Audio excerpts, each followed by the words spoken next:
Hey guys, Gameboy3800 here once again, and today I have two packages. One of them is for something not related to the bottom computer, and the other is. So we're going to get the off-topic one done first. Inside is a Razer Mamba Tournament Edition. Why do I have this? Well, my old Death Adder, it finally bit the bucket. Left click does not click anymore, and the right click barely does. Yep, 3 years of use. I guess that's pretty good. This is the Chroma edition. It's also the Tournament edition. I think that means it has the removable cable as well. And I have lost my razor blade. I have no idea where it could be. It's not like I unpacked things like across the country, so I have no idea where it could have gone. I looked in all the usual spots it is, but I guess I'm going to need to do some kind of full room cleanup in order to find it again.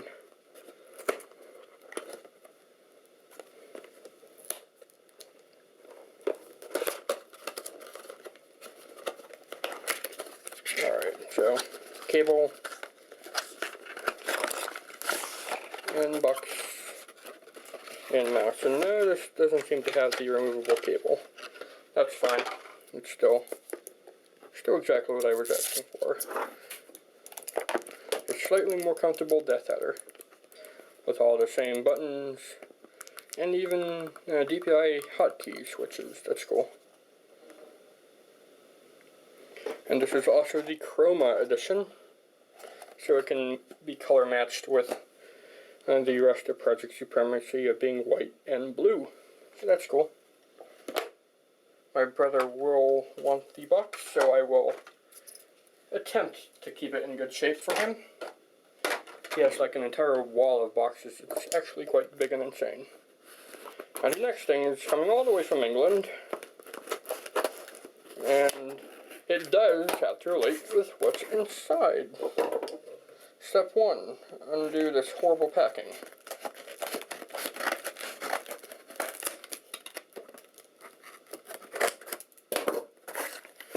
There we go. We get some foam. We get a little bag with the card itself inside, and that's basically all she said. Let's toss that box away. And yep, you guessed certainly by the title, but this is another Radeon X800. This is card number 3. Radeon X800 number 3. I've tried a Radeon X700. Failed. I have one completely failed X800 and another X800 that doesn't like drivers. So this is number 4 total, I think. And yep, smells like an old video card for sure. It's already in the thing, but I am going to replace all of the thermal pads on it so that it can run as cool as possible. And we're going to see if it'll be recognized in the D700 series. And in case you're wondering, the D900 series is still here, and it is being upgraded farther. Yep, it's going to get a 7900 GTX NVIDIA card. Right now it's got a 7800. So yep. So since the 661 processor is currently incompatible with this BIOS at least, I don't know if it'll be compatible with the D900 that just had its BIOS updated. But yeah, we're going to be replacing the processor and video card. So pretty much a full system replaced. Only thing it's missing is, well, everything else. Okay. We're going to start with the processor since that'll take a lot less time.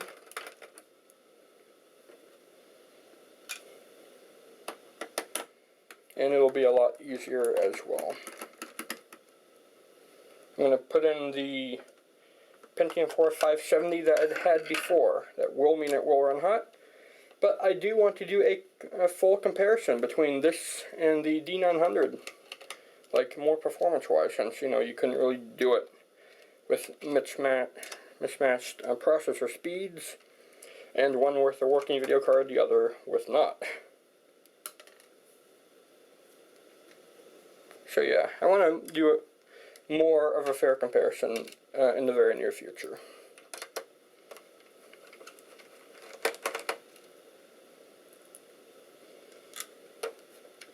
The amount of times I've taken this system apart like this, it goes right up there with Project Bolide and Supremacy. It may even be more since I've had this system for 2 years longer.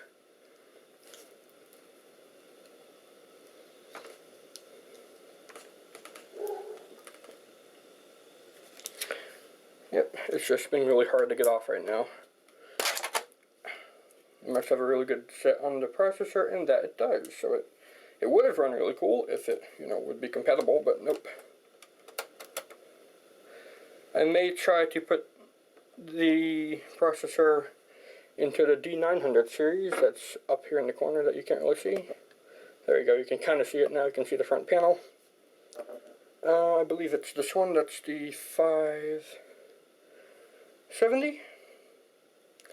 I'm just going to take a gamble. I don't want to get thermal paste all over the place here. Where's the tab? There it is.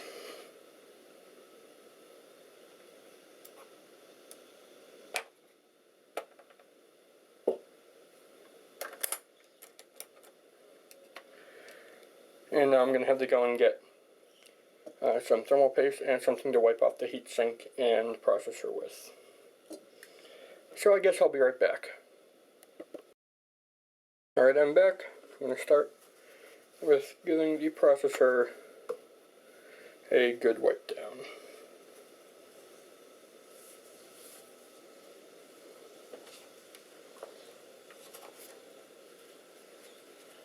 Just going to get all the old paste off of it with a dry sweep, and then we'll make sure it's really clean with a wet one. Same thing for the heatsink here.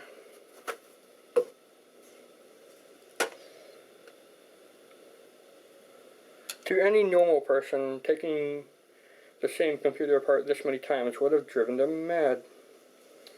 Well, I'm not quite what you would call normal, so yep, that makes complete sense.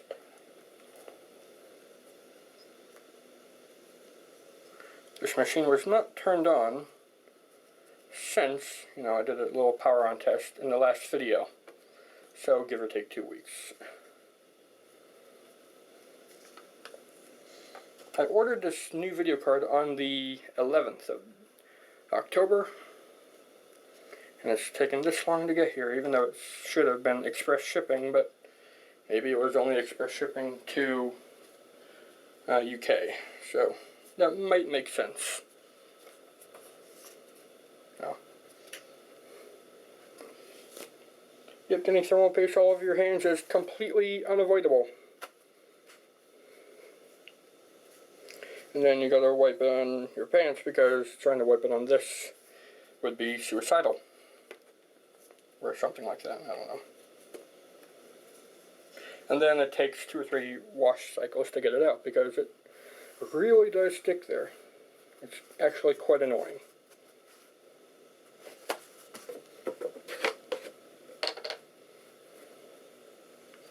Which we're going to give each of these components a dose in rubbing alcohol. I'm using 91% right now, I believe. That's nice and good.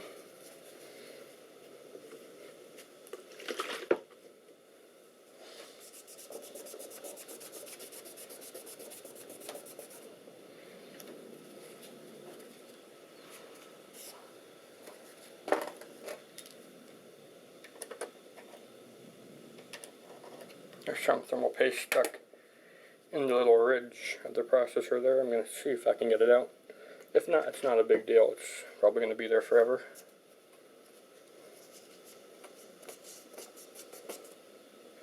Yeah, I got some of it. That's good. Alright.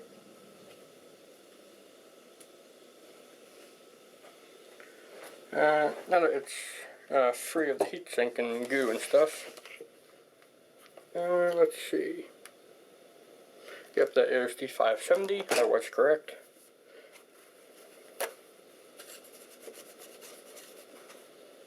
Just make sure it's nice and dry. And now on goes the, what do you call it? Thermal paste. This is Arctic Silver 5, but I also often use Icy Diamond 7.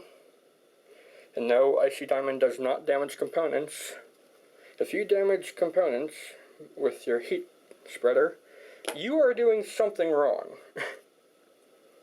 Like, I don't know how you could do that. Like, if it does have bits of diamond, and it's big enough to leave scratches and dents and everywhere all on it, then 1, it wouldn't be sold. 2, don't rub the heatsink all over the processor when you're putting it on.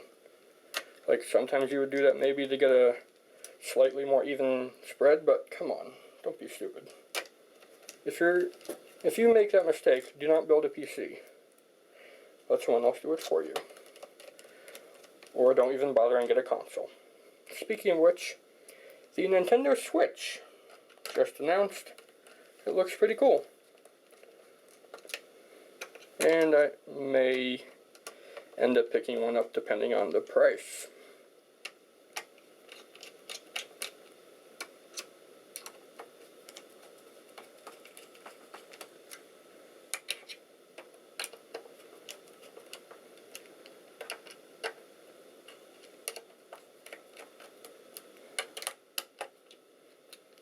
Alright, that seems to be everything. Processor is done. Next thing we're going to deal with is the video card.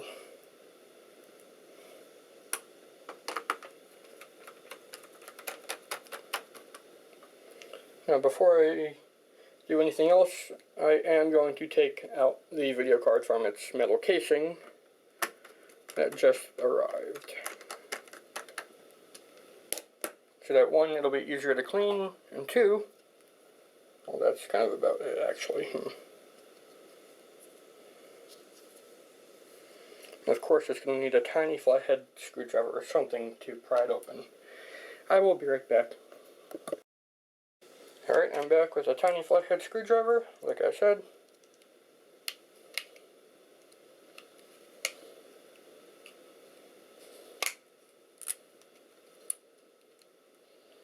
And this little cover is being a pain to get off right now.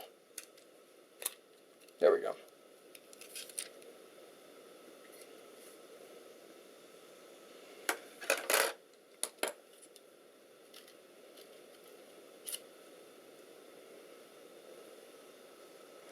Alright, all these pads seem to be in actually really good shape here.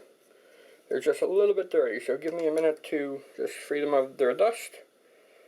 And also clean off the GPU core. It's actually got quite a bit of paste still on it. And I'll see you when it's ready to go in. Alright, there we are. All the thermal pads are cleaned. I will replace the bottom ones here with the ones that are already beneath this.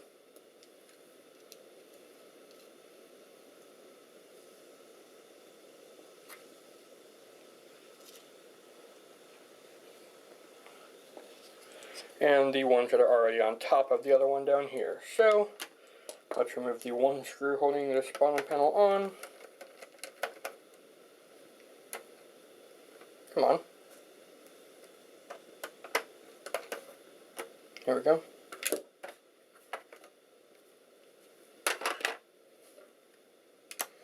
Oh, the amount of times I've seen this site here. It's actually quite annoying at this point. Where did that go?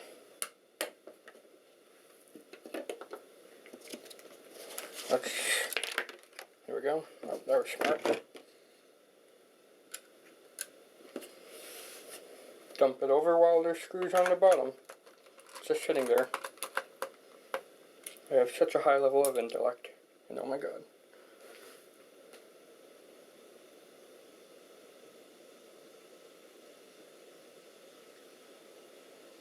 I'm sure that's going to be easy to find. Oh, here it is. Yep, it was. I am not stable today. Like, I don't know why.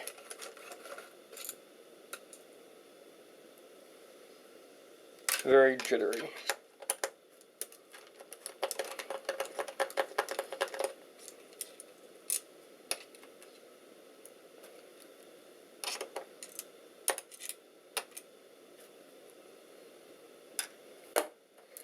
Alright, give a tug on this, and there we go.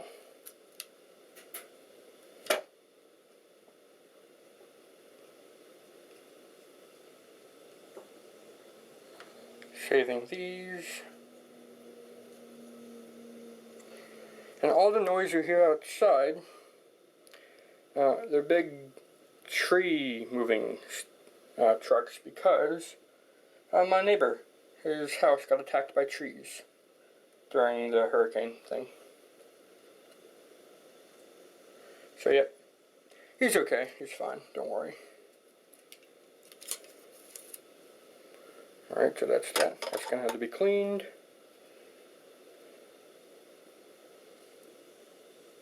And these pads here, although they are dirty, I have to use them because they are extra thick, and otherwise wouldn't, these thin pads here would not reach the heatsink at all. So yep, that's that one. Here's the new one.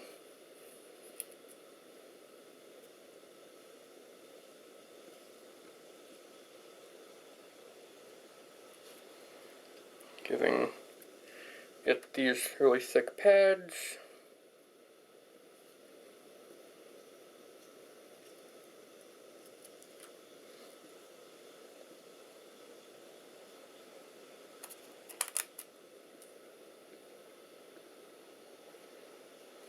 There we go. Alright, so now let's clean off the heatsink, just as we've done before, with a dry run first, and then wet, and then dry again.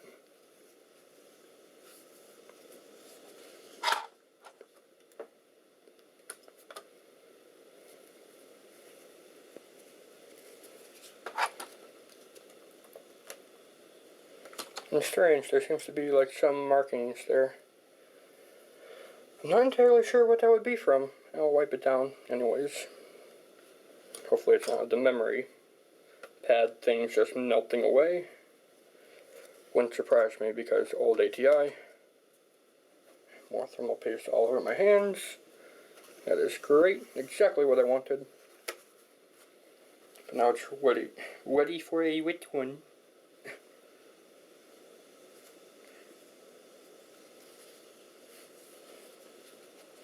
Alright, so same thing as before.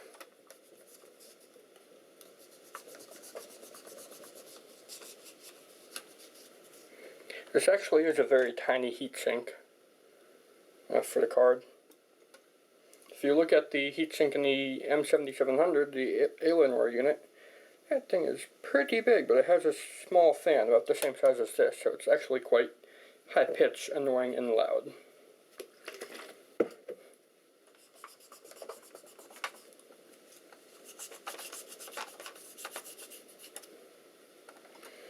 Yeah, there was like thermal goo all over that. I have no idea what that's from. Maybe that heatsink is from one of the failed cards I have and I just, didn't realize. Alright, well that seems to be about as ready as it can be. Let's get all the pads on the bottom.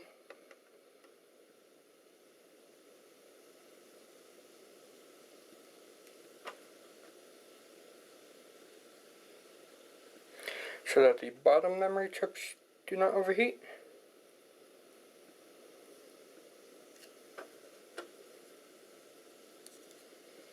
There we go. Oh, perfect.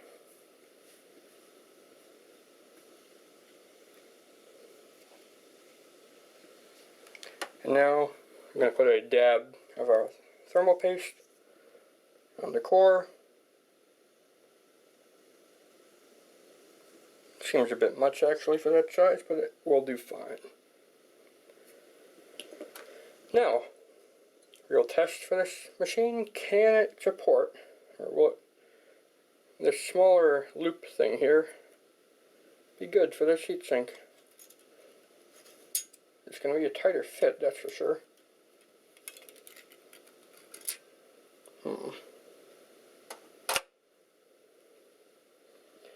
In order to risk not breaking this thing, I am going to put the shielding from this one back on, because as you can see here,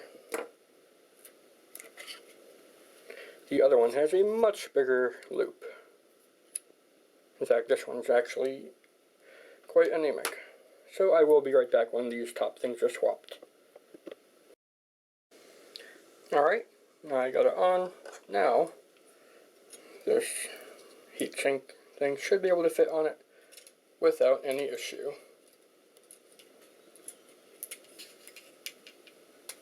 Step 1, put it on the right way.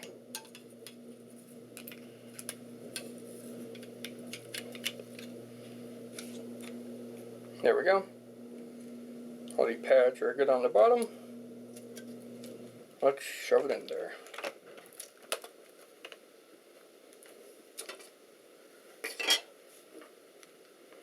Alright, that just needs to be screwed down now, and it'll be good.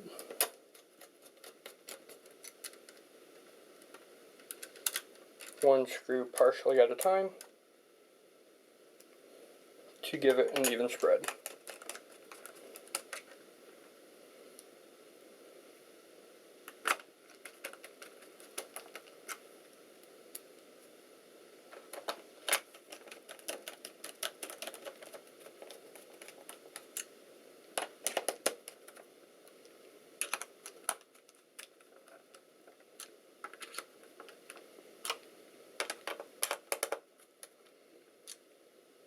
There we go, just make sure they're all tight.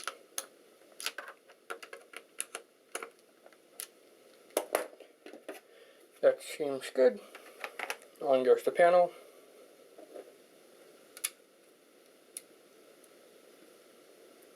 And in goes the screw. And with that, in theory, we have a fully functioning D7T unit that I haven't seen ever, because it's always had a dead card or something not working right with it one way or another. So, I don't have the power cord around here right now. I will find one. Alright, it's back together. I found a power supply. Now, in theory, when we power up, it'll show video, and I can install the driver. Power up.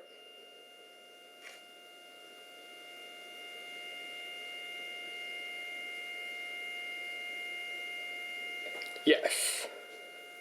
Stage 1 done. This is the only other X800 video card I've seen that actually displays video. It's a bloody miracle.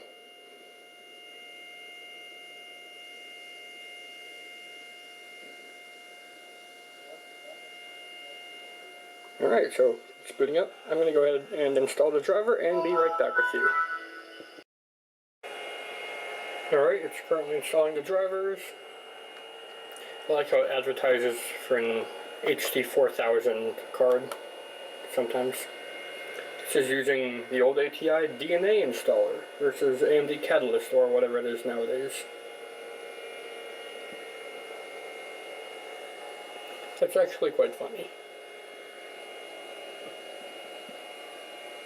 It is running quite loud, but you know, that's what you expect with a 3.8 GHz Pentium 4. As soon as the video card is installed, it will be able to take a majority of the load. So we're going to finish and restart now. And see if when it restarts, it'll be an artifacty mess like the other one was, or if it'll be amazing and finally be working and I can finally compare these two machines as they properly should be. Still showing video, that's good.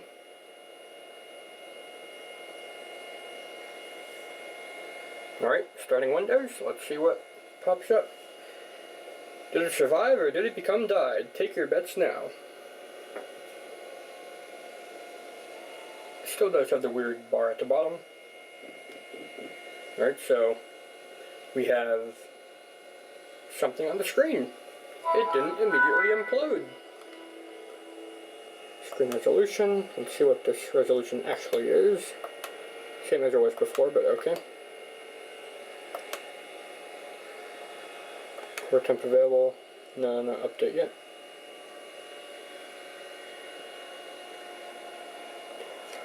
Came up with an error saying that something wasn't installed, but is it actually installed? Answer, according to the thing, no it isn't, but it hasn't imploded yet.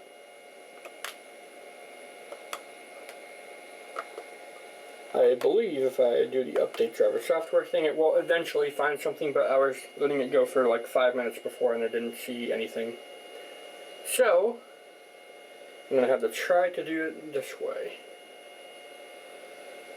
And if all else fails, I can install the old card again, take its BIOS and flash it onto this card. Because that card was compatible, it did get the driver installed, but it just couldn't do anything because it would implode. Anyways, I'm going to shut off the camera, go eat, and by the time I come back, it'll hopefully be not dead. So, until then.